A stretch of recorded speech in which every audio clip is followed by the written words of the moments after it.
Welcome to Market Shapers, a podcast about harnessing capitalism for good. I'm Inder Singh. Over the years, I've had the privilege of working with incredible people, building products, forging deals, and shaping markets that have impacted millions of lives. On this show, I sit down with the leaders, innovators, and behind-the-scenes deal makers who've changed the way markets work, often in ways most people never see. We'll unpack how they did it, what they learned, and how those lessons can help tackle the big challenges ahead. Hey everyone, this is Inder. In the next few episodes, we're going to dive deep into the Clinton Health Access Initiative, or CHI playbook, how they massively reduce the price of important health products, from life-saving drugs to diagnostics and other products. This playbook works. It's been hundreds of deals over 25 years. And today, you'll find that nearly every major global health organization has a market-shaping group. In fact, entire organizations like MedAccess were spawned from this work on market shaping. And it all goes back to CHI and the work they did to transform the market for HIV/AIDS drugs and diagnostics by massively reducing their price, enabling people in poor countries to access them. For background, I had the pleasure of leading this work for about 5 years at CHI. And one of the fun parts about doing this podcast is that I get to talk to all of my former colleagues. One of the guests you heard from, Di Ellis, actually hired me. I got to work very closely with two really impressive people, Oliver Sabot and Aaron Patillo. You'll hear from Oliver Sabot on this episode and Aaron Patillo on the next one. And finally, you've heard from Alan Staple already, but you'll hear from him again, and you'll hear from Hema Srinivasan. These are two people who've been working in this area of global health market shaping for well over a decade. They've taken this work to the next level. What was really fun and fascinating to hear from them was that the underlying principles of how they do these deals today are the same principles that we developed back in the early to mid 2000s. In looking at my colleagues' work over the past 15 years since I left it, I was always a little frustrated that we never documented it in a way that was teachable. We were all really good at doing the deals. We were never really good at documenting how they were done. And this podcast is intended to get toward a reproducible framework so that others can learn from it and do it in their own sectors. I hope you enjoy the next several episodes. Let's dive in.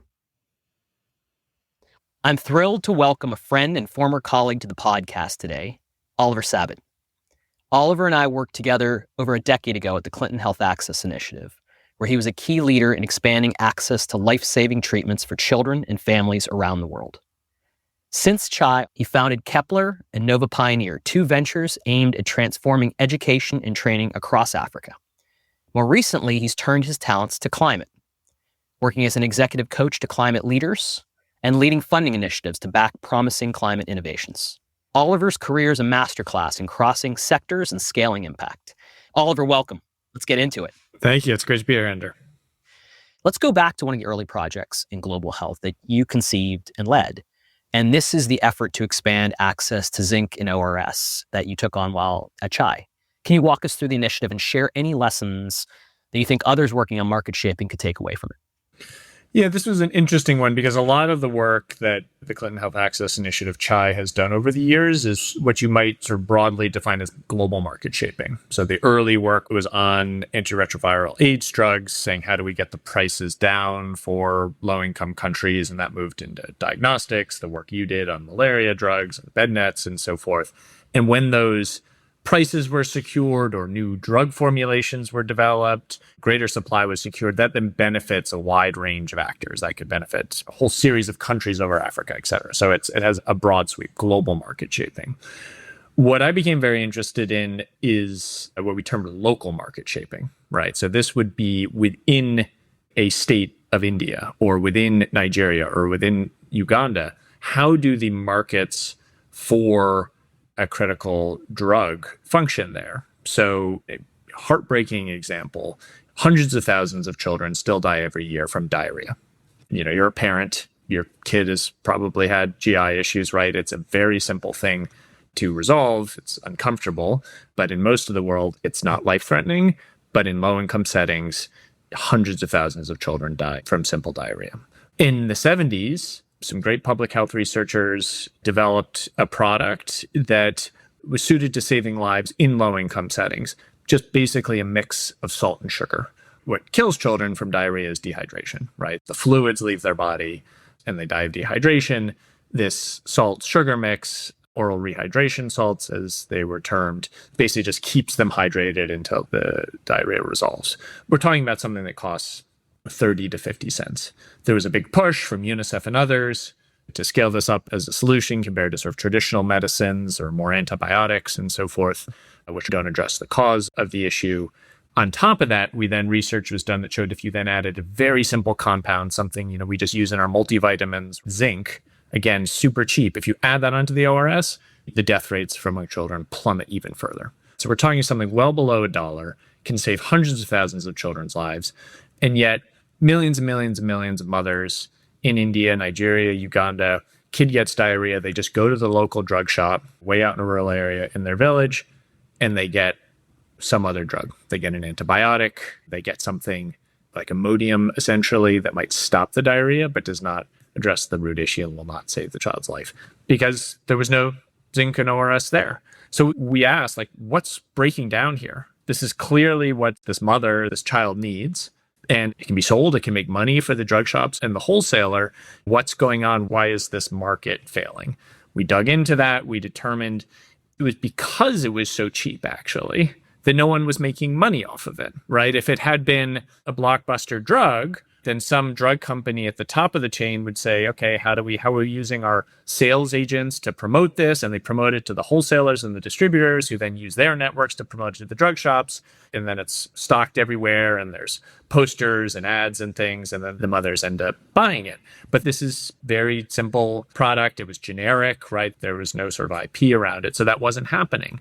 So essentially what we did is how can we, a group of social actors, so CHAI, but a range of other great partner organizations, how can we act like a drug company would, right? How can we actually work with suppliers of this, make it into attractive packaging, actually sort of launch it as a product and invest as a company would in the marketing and sales down the chain through distributors and wholesalers? What are their incentives? What profit margins do they need to charge in order for this to be an attractive business for them, down to the drug shops?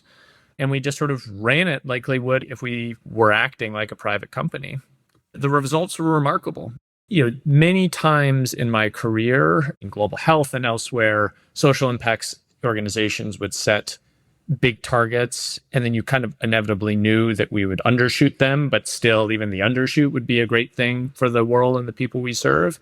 This was a rare case where they just completely defied my expectations about what would be achieved. So you may know that the state of Uttar Pradesh in India is huge. It's bigger than most countries in the world. It's somewhere upwards of 250 million people. They rolled out this approach across the entire state of Uttar Pradesh and then did a survey that was representative of that whole state of 250 million people. And they saw that the use of ORS and zinc skyrocketed from something like 3% upwards towards 40% in the time that they did the program. Similar magnitude change in Nigeria and Uganda. Of course, we ultimately, all of us want to see it get upwards of 80 to 100%, but this was compared to most social impact programs and public health programs, this was peanuts of money, right? Because there were no commodities being bought. There were no huge teams going out and delivering healthcare. This was just basically working within a structure that existed. All these private actors already had their staff and their resources. This was just adding on top of that. So for peanuts of money, you reached hundreds and hundreds of thousands of kids.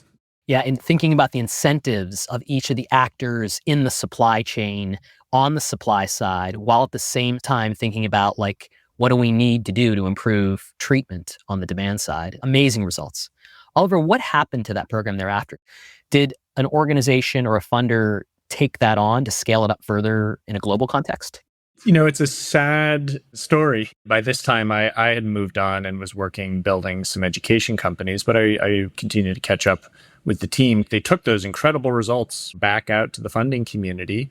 And unfortunately, it was a real slog. There were funders, would say, this issue, diarrhea, is just not within our core funding priorities. The Global Fund funds AIDS, tuberculosis, and malaria. This is one of the challenges of social sector work in general. It was no one's top priority, despite the incredible results. So they, as far as I understand, were not able to get funding to continue it or scale it up beyond that, right? Because every country in Africa, most low-income countries, could have used something like this and going beyond where they were able to reach. Also, what you really hope for in market shaping is that once an intervention stops, that the impact is sticky because you've changed the market dynamics, right? So what we would most love to see now is if someone went and did a similar representative study across Uttar Pradesh or Nigeria, and they saw, yes, we may not have gone above the 40% using ORS Sync, but it hasn't gone back down again because those suppliers are still supplying the product because they're making money, the distributors are making money, the drug shops are making money. The sort of demand among mothers, at least as far as it got to, has remained. Another initiative we worked on, and you and I worked on, which was for malaria drugs, artemisinin therapies, there was a big push for a global subsidy of those drugs. So in this case, it required more money because it required a subsidization of the better product and then a push down through the chain. I was really heartened. Chai later did work some years after that whole subsidy program was stopped because the money ran out and again, funders weren't willing to continue it. And they did find that a lot of the use of the better drugs had remained sticky because both on the supply side and the demand side, behaviors had changed. And that's what you hope, like certainly what the US government hopes for when it's subsidizing electric vehicles and so forth, is that it's not when you turn off the subsidy, then everyone just goes back and starts driving a gas guzzler. It's just the market has changed. Great example of kickstarting a market or thinking like the private sector and harnessing those principles of capitalism to have a social impact. That's also the tremendous potential of market shaping from a sort of net present value calculation, right? So a lot of social sector interventions from a government or an aid donor it requires sort of continual funding supply, right? So if we could say we provide some healthcare, it's great, it saves lives, but it requires us to continue to provide funding for the next 20 years. Versus you could provide the same level or even more funding for 3 years, and then you can shut off the funding. And then for the next 17 years, the impact will continue because the market has just taken it forward. The cost benefit of that is extraordinarily higher because your outflows are only in the early years. A lot of times, opportunities for market shaping, it won't work that simply, but when it can, the cost benefit compared to most social interventions is much, much higher. And this feels like a really perfect segue into climate because it feels like there's a lot of work that's going on to say, how do we match buyers' needs with supply technologies?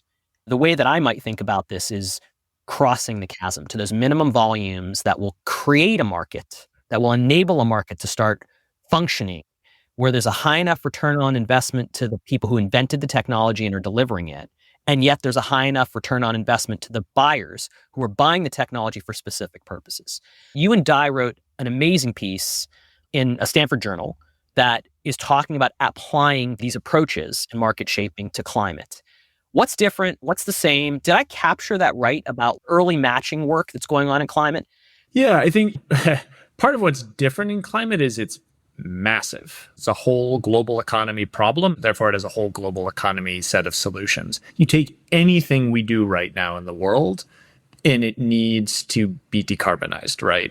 Everything in your home, everything related to work and transportation and food and so forth, like every part of it is just way too greenhouse gas emission intensive right now. And we need to be rolling out much cleaner versions of it. The good news is across many of them, we already have or are close to much cleaner versions. The challenge is the market dynamics are in the way, right? So take an example, you're in Oakland right now. If your cooling system breaks this summer, you're going to very quickly be like, it's 100 degrees outside. Like, I need a new cooling system.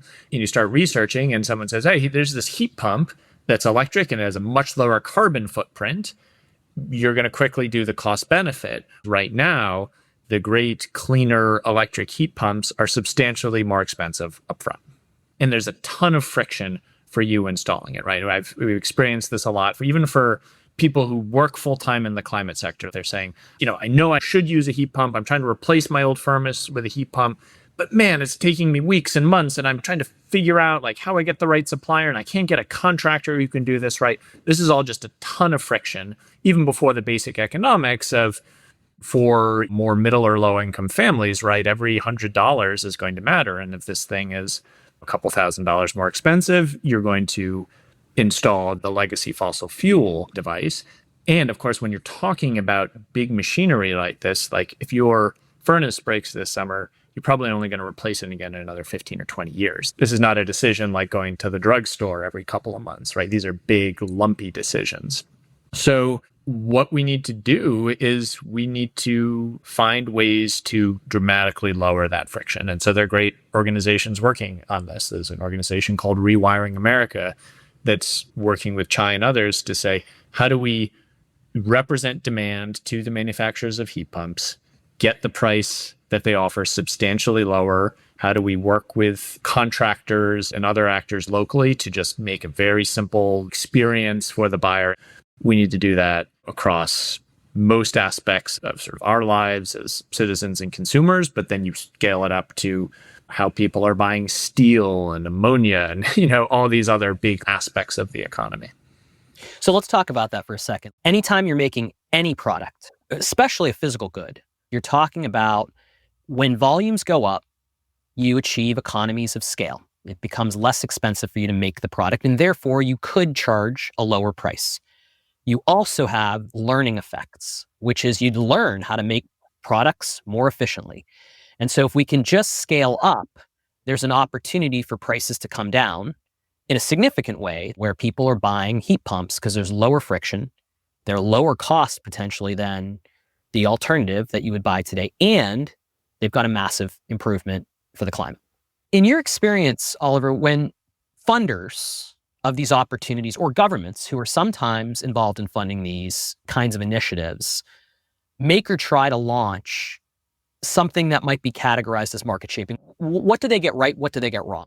I think the biggest one is that the social sector often equates impact opportunity with funding. And so whenever there's a need or an opportunity here, people often jump to, and therefore we need big dollars for X. And so when we start talking about market shaping, aspects of the relevant sort of social sector field will say, great, therefore we need to go ask donors or government for hundreds of millions of dollars to fund this in some form, right? And you see that a lot in climate. We just need to advocate for billions and billions of dollars of government funding on this. And that's not wrong. That type of intervention in the market is what we call push funding, right? That we need to just push money into the space. But in many cases, it can be necessary or at least helpful, but not sufficient. And so the thing that is often left out is what Di and I were sort of loosely calling quarterbacks. So these are, if we go back to global health, you had a case where the push funding had increased dramatically. The US government and then the multilateral organization, the Global Fund, had started to secure billions of dollars to fund these things. And yet still you weren't seeing the markets shift immediately because there were all these information gap problems. And so the role that Chai played and others are now playing in other sectors, and as I was saying, Rewiring America is playing on electrification in the US, is this intermediary to try to clear these information gaps in a kind of shuttle diplomacy. So you fly to the manufacturers and say, look, we've done this modeling. This is how much demand you can expect. And they say, yeah, okay, that helps, but we still could use certainty around this. And then you fly back and you talk to the donors, you talk to the purchasers, and really just forming this connective tissue. I see it again and again that as they move into new sectors, that's the last thing that the community thinks of, right? It will push hard on the funding. It will push hard on the, advanced market commitments or new research and so forth. But it doesn't invest in comparatively tiny amounts of money in the quarterback role because it's very unsexy, right? It's very clear and exciting to fund a big research program. It's very announceable saying, yeah, we funded, small amount of money for this team to just run around and have a lot of meetings and do some Excel spreadsheets and things. Like, you're not going to do a press release on that, but it's immensely important. Well, let's talk about that more because I think this is a really important point. Lots of focus on funding, less focus on information and making sure the information is correctly and accurately flowing from the demand to the supply side of the market. The quarterback role is to really understand what's going on. And I might argue to understand what the incentives of various actors are, to elicit the incentives of various actors to change their behaviors or their decisions, right? Without that activity, you're not really connecting the dots. There's a lot of mistrust on information. Are there attributes of quarterback organizations that make them more successful or make them more likely to be successful? So yes, I agree on the informational dynamics. You made a great point there around understanding the incentives. Plenty of times when I was a smart hotshot running around the world, I thought I knew what was going on and I read a lot and we'd done some fancy analyses, but I didn't really understand what those wholesalers and Dar es Salaam cared about in distributing their medicines or what really was driving the behaviors of those purchases by those hospitals or those mothers or whatever. And a key role of the quarterback is like deeply understanding the actors in the chain. And I was really heartened recently in reconnecting with some of the team that now drives this work at Chai. And this is something they emphasize constantly is that people will come to them and say, oh, we want to do market shaping for this. And we're excited and we think there's this real opportunity. And one of the first things they always say is, okay, but first we need to go and really deeply understand the dynamics of this specific product or this specific market, because every product in every market can be different. All the actors are different. And if we don't like really deeply understand it from a place of humility, we can get it wrong. And if we get it wrong, at best, we just kind of waste money and time. And at worst, we can actually distort markets. And that comes to your question about like what's needed to get it right. I think there's a mindset or an approach or an experience, as I was alluding to earlier with the Zinc RS example, of really approaching it like a private actor. Because we are trying to understand private actors on the demand and the supply side, you need to think like them and act like them. And where this has often gone wrong is when you have UN organizations where it is sort of deeply organized antithetically to private markets. And so when you have the UN and the deep restrictions it has around transparency and so forth, trying to engage in a private market, not through ill intention, but it has gotten it wrong consistently and sometimes led to famous examples of UNICEF leading to vaccines manufacturers shutting down because they were trying to shape the market and they just didn't understand like how these businesses worked and how people thought, right? And then the other thing can happen is then based on that lesson, then they became super conservative and said, well, now we have to make sure no one shut down. And then there were cases when they were just paying way higher prices than was necessary because they weren't being sort of creative and ambitious enough in negotiating with these suppliers. Again, partly because their hands were tied based on UN rules.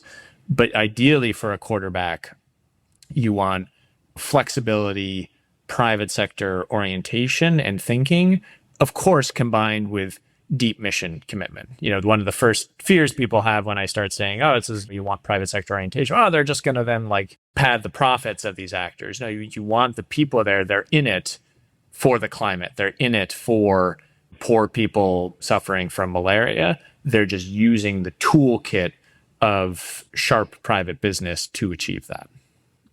Are you in a position, or would you be willing to volunteer some thoughts on when or how, or even specific initiatives that haven't met the bar on market shaping? Certainly, like, let me just give a quick example from malaria, right? Like, we spend a bunch of time thinking, like, well, there another really important product in that space was malaria rapid diagnostic tests. We've market shaped on HIV rapid diagnostics and we've market shaped on malaria drugs. So surely there must be something to market shape on malaria rapid diagnostic tests. We spent a lot of time with smart people in a room working on things, ended up doing a couple of projects, and one of the funders in this space did a project on this. I don't mean not in terms of the actual programs on the ground, but from a market shaping perspective, there was no impact there. It just, in fact, over time, they were too cheap, right? No one was making enough money off of them. And there really should have been consolidation in the space. But because we were so certain that we could just sort of repeat the playbook from other products, we wasted a lot of time and energy there. And so it's that emphasis on humility And before diving in and spending a lot of effort, making sure you understand the dynamics of a specific product. Oliver, I'd love to just ask the general question. Are there any other key lessons from your experience working across sectors in global health, education, and now climate that you want to communicate to decision makers or the tacticians who are trying to implement this about how they should go about thinking about market shaping or implementing it? I think another one is the uniqueness of every situation. And the broader the toolkit, the more likely you are to be successful. There's a bit of different actors start to have strong perspectives on one aspect of the market shaping toolkit. So some people say advanced market commitments are great. I agree. I think advanced market commitments can be an amazing tool in some cases for some products, for some market, but you don't want to be a hammer looking for a nail saying like the only thing that should ever be done is advanced market commitment. Then you're only relevant to the 10% of the places where that's warranted. Or volume guarantees are the answer. Great. Volume guarantees the answer some of the time. And so if you are an actor who really cares about a given sector, the more you come into it and say, we have a toolkit of 10, 15 interventions, and we're going to go bottoms up, as I was saying, deeply understand the dynamics, the incentives, and then we'll pull whatever tool. Sometimes it's going to be a hammer. Sometimes it's going to be a wrench. Sometimes it's going to be a screwdriver. And I think this emphasizes the point that you need a quarterback to really understand and dissect the problems that are going and then apply the tools, right? And we're not talking about a huge number of people, at least in your and my experience at Chai. We're talking about a team of 3 to 5 people who have the attributes to be successful, who are diving deep to understand the incentives, the positions of the actors on the demand side and on the supply side, and then determining which tool is appropriate. Per product, right? If I suddenly came into an immense amount of wealth, caring about the climate as I do, I would go around and set up quarterbacks for 20, 30, 40, 50 different climate product areas, right? Because there could be this one thing that will reduce methane emissions of cows in this way that could use its own quarterback, right? As could just heat pumps alone, et cetera. But we need a lot more quarterbacks. We need a lot more quarterbacks in climate. I think global health has benefited from more quarterbacks, but there are plenty of other social sector areas that could use them. And it sounds like you believe the climate is one of the biggest opportunities for market shaping. But outside of climate and global health, what would you be most excited about the potential for market shaping to unlock transformational change? Agriculture, more broadly, outside of the climate agriculture plays is going to be a huge part of the future, particularly in low-income areas. My sense is there's a lot of opportunity there. And this is a broad one, but the coming tidal wave of AGI, what is going to be done to shape that in a socially optimal direction, particularly for low-income countries, right? It's market shaping in a different way, but I think there's going to be a lot of market shaping needed there. Yeah, there's a lot of discussion about how AGI, or artificial general intelligence, is going to have massive social positive impacts in the world, but it's not clear that there's an effort dedicated to ensuring that in and of itself as yet, right? Oh, and even in the very best case scenario, massive social costs. Tens of millions of people are going to start losing jobs very soon, among other sort of disruptions from this, and that can still lead to net benefits, but you ideally want quarterbacks who are both maximizing the transition to the beneficial side and helping to minimize the downsides. Oliver, it's been wonderful to catch up, man. Thanks for the time. I appreciate you joining Market Shapers. This has been great. Thanks so much, Inder. Thanks for listening to the Market Shapers podcast. I'm Inder Singh. If you enjoyed the show, please like it or leave us a review and subscribe in your favorite app so you don't miss the next episode. Market Shapers is produced by me with help from University FM. Special thanks to Renaissance Philanthropy, Griffin Catalyst, and the Digital Harbor Foundation for their support.